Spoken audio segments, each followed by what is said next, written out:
Disability activists in South Korea are being sued by the subway authority for causing major disruption in Seoul in the morning rush hour. Solidarity Against Disability Discrimination say they want all stations to be wheelchair accessible and more funding allocated to disability provisions in the national budget. But the authority's hardline response has led to a bitter feud and clashes between demonstrators and security forces.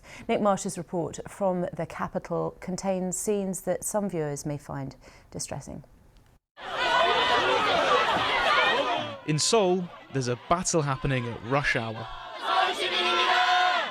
Underground, disabled South Koreans want equal access to their city's subway system, blocking train doors and shaving their heads in protest. Seoul's mayor has vowed zero tolerance, but it hasn't stopped the demonstrations. I've been hit by commuters. I've been followed home.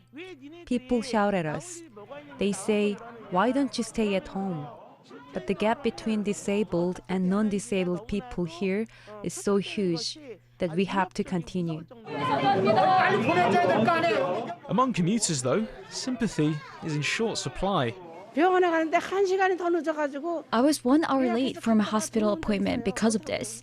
Why do it have to cause harm to innocent citizens?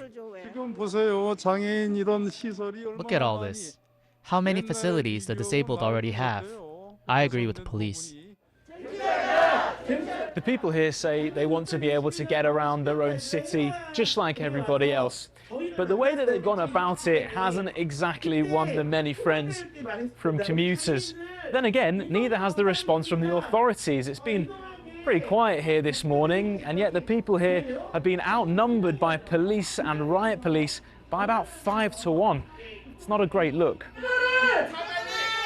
The authorities say spending on mobility provisions has more than doubled this year. But this isn't just about the numbers, it's about attitudes to disability and a group of people who say they feel invisible in wider society. Jimin's been using a wheelchair since recovering from cancer aged 4. Every day brings new challenges for her and her mother, Yun-hui. They design interactive maps Yeah, she can't go. Not accessible. showing where disabled people can and can't go. Not accessible.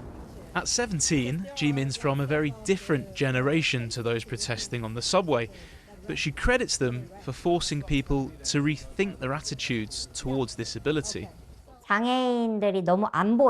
In South Korean society right now, you don't see disabled people enough. Our life has always been stuck at home, giving up on going places even if you want to go somewhere. We want to show the world that we exist.